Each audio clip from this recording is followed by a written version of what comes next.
Saludos cordiales amigos televidentes, sean ustedes bienvenidos a su programa Personas y Personajes. Soy Juan Lema en compañía de Cristina Ruiz, cuyo escritor contemporáneo, cuyo lenguaje poética de cristalina simplicidad proclama la visión de su mundo y personal vivencia, expresando situaciones hondamente humanas a través de la literatura.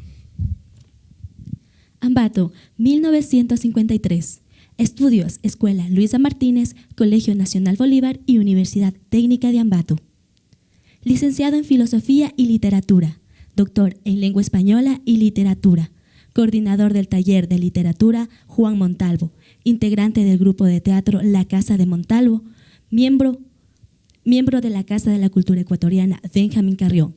Actualmente es profesor de literatura en la Unidad Educativa Rumiñahui de Ambato y primer vocal de la principal directorio de la Casa de la Cultura Ecuatoriana Benjamín Carrión, núcleo de Tungurahua.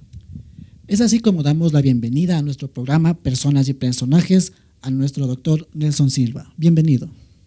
Bueno, señores estudiantes de Comunicación Social de la Universidad Técnica de Ambato, primero quiero expresar mi agradecimiento sincero, porque indiscutiblemente este es un camino refulgente de luz para poder conocer a los personajes y personas que trabajamos por las artes, la cultura y el folclore no solamente de la ciudad, sino también del contexto de todo Tungurahua. Hablemos un poco de su vida. ¿Quién es Nelson Silva en sus fortalezas y debilidades? Bueno, primero comencemos por las fortalezas, ¿no? Desde mi niñez he sido un alumno dedicado en la escuela, en el colegio. No ha sido suficiente las horas que acostumbramos en la escuela, en el colegio, en la universidad, para tener más amplitud en la cultura. He tenido que dedicarme los días sábados, los días domingos, no solamente a preparar tareas cotidianas que nos envían nuestros maestros, sino sobre todo a visitar bibliotecas, a transitar por diferentes lugares. Hemos tenido tertulias, diálogos con diferentes personalidades. De esta manera, pues hemos podido forjar lo que acostumbramos a decir nuestra vocación. Doctor, cuéntenos un poco más. ¿Cómo inicia en el mundo de la poesía? Bueno, todas las personas tenemos necesidad de comunicar. A veces esta comunicación lo hacemos de una forma directa y otras veces lo hacemos aplicando una especie de figuras, lo que nos enseña la retórica, la perceptiva literaria. Por mi parte, he sido lector de autores universales, entonces me ha emocionado cómo hablan de una manera diferente. Entonces he comprendido que eso se llama literatura, una literatura que se consigue mediante las sustituciones, mediante la utilización de los recursos estilísticos de las figuras literarias, ¿no? De esa manera, propiamente he llegado al campo de lo que es la poesía. Retrocediendo un poco el tiempo en el año 2002, ¿cómo fue su reacción al publicar y participar en el Premio Nacional de la Poesía y el libro Las Estaciones Luz? Bueno, todas las personas tenemos sueños, tenemos anhelos.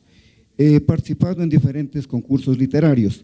Mi reacción fue de mucha alegría al conocer que había ganado el primer premio en el concurso nacional de lírica, convocado por el Comité Permanente de la Fiesta y de la Fruta, con ocasión de los 50 años.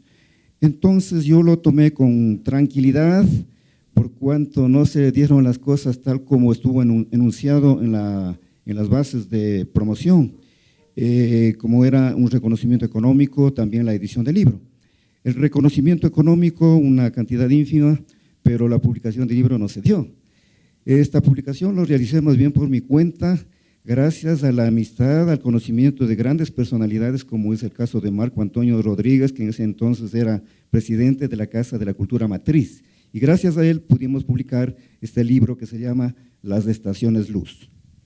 Doctor, para realizar todo esto, cuéntenos, ¿cómo la imaginación crea la poética? Bueno, la poética no es ninguna alondra azul que está volando en nuestro cerebro para dictarnos los versos. La poética es un sudor metafísico. La poética nace del conocimiento de nuestra realidad, cuando tenemos un acercamiento más directo a nuestro referente, sabiendo que la sociedad pues, es un mundo lleno de miseria, de pobreza, donde hay una decadencia de valores humanos. Entonces el escritor no solamente en la lírica, sino en cualquiera de los géneros literarios. Hablemos pues de narrativa, de teatro, de ensayo, de crítica literaria. Tenemos la posibilidad de plasmar las necesidades del gran conglomerado y de esta manera nace la literatura. Grandes ideas que se plasman en una hoja de papel. Su participación en certámenes internacionales ha sido todo un éxito. ¿Cómo se siente al representar a la ciudad de Ambato en el primer encuentro internacional de literatura Francachela en Cuenca en el 2007 realizado por la Universidad de Azuay? Bueno, realmente lo acogí con mucho entusiasmo porque se trataba de representar ya no solamente a la escuela, no al colegio, no a la universidad, sino a la ciudad y a la provincia, y digamos de alguna manera también a nuestra patria. Y sobre todo me llenó de mucha emoción, de una gran experiencia, porque tuve la oportunidad de conversar directamente con escritores que venían de Francia, de Argentina, de México, etcétera. Y me llenó de alegría sobre todo porque en este evento tuve la oportunidad de hacer un lanzamiento de mi libro, que es una antología de todos los trabajos que había realizado anteriormente. A este libro lo llamé Libros del Cosmos. Y vaya que, después vienen algunos comentarios, algunas opiniones en el sentido más positivo.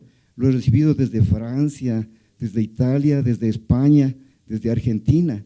Y la situación no queda solamente en estos aspectos, sino que los profesores que se llevaron este libro tuvieron la bondad de estudiar, de compartir sus ideales con los alumnos de las universidades del extranjero. Y de esto me han reportado bastante, a tal punto que me han invitado de diferentes lugares del mundo y se han publicado mis creaciones a través de revistas virtuales. Doctor, la poesía, como usted lo ha manifestado, toda una antología. Cuéntenos, ¿qué opina de las redes sociales? ¿Cómo ha globalizado a la sociedad y cómo influye hoy en día en la literatura? Bueno, todas las cosas tienen sus caras positivas y sus caras negativas. A las redes sociales, desde el punto de vista positivo, podemos decir que es un buen camino para la interrelación, para la comunicación de diferentes personalidades, ¿no?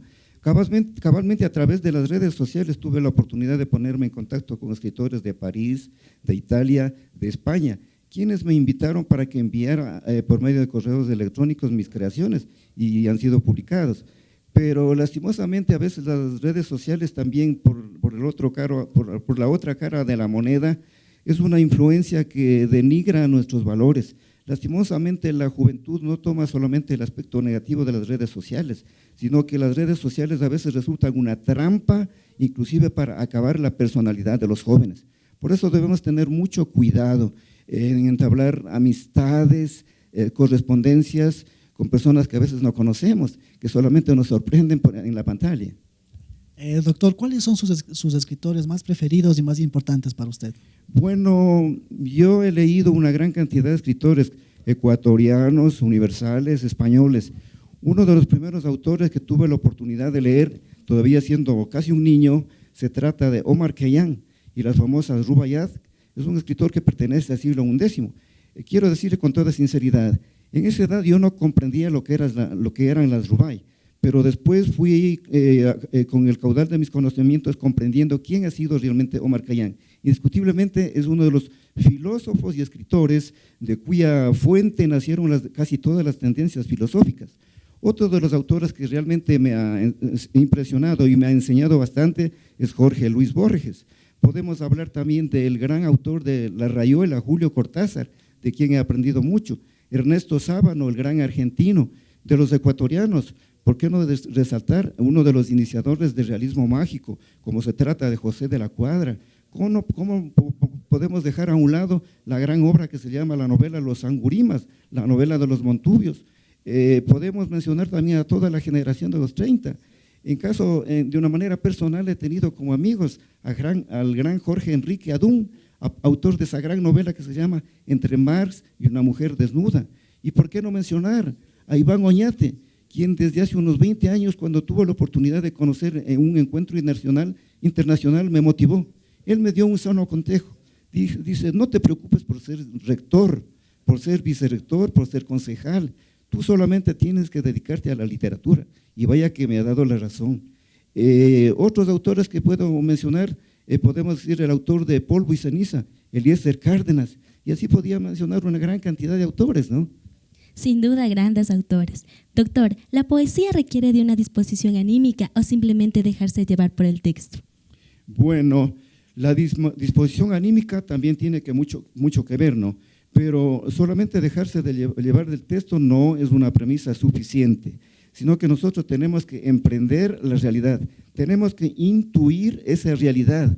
Aparte de ser buenos lectores, de ser en cierta manera devoradores de bibliotecas, nosotros tenemos que poner de manifiesto nuestra originalidad, nuestro estilo, porque podemos caer en el campo del plagio, y el plagio es un robo, y en lo intelectual esto no es permitido.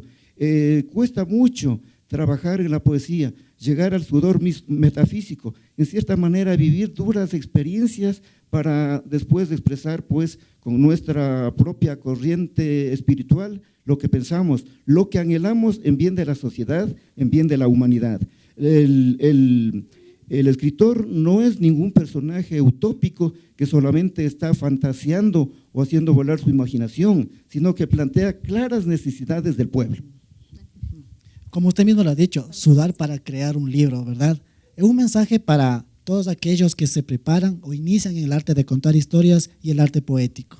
Sí, para todos los jóvenes, los niños que se inician en los diferentes campos del saber, ya sea en la pintura, puede ser en la escultura, en la arquitectura, pero sobre todo en el campo de las letras. Tiene que ser un asiduo lector. En él tiene que haber abstinencia de muchas cosas. Hay tentaciones en el mundo que nos llaman mucho la atención. Para el verdadero escritor no hay domingos, no hay sábados, no hay paseos. Tenemos que abstener de fiestas y muchos compromisos y ser siempre amigos del libro, que es la mejor antorcha para formar nuestra personalidad. Nelson Silva es poeta sin pretensiones, persistente buscador de la palabra a la que, cuando la encuentra, la somete a las exactas necesidades del verso a su nombre, ya que es una figura estelar de las letras del Ecuador, ambateño, profesor y crítico, estudioso de la poesía, de su provincia y del Ecuador. Es así como llegamos al final de este programa en Personas y Personajes, agradeciendo la presencia del doctor Nelson Silva. Hasta la próxima.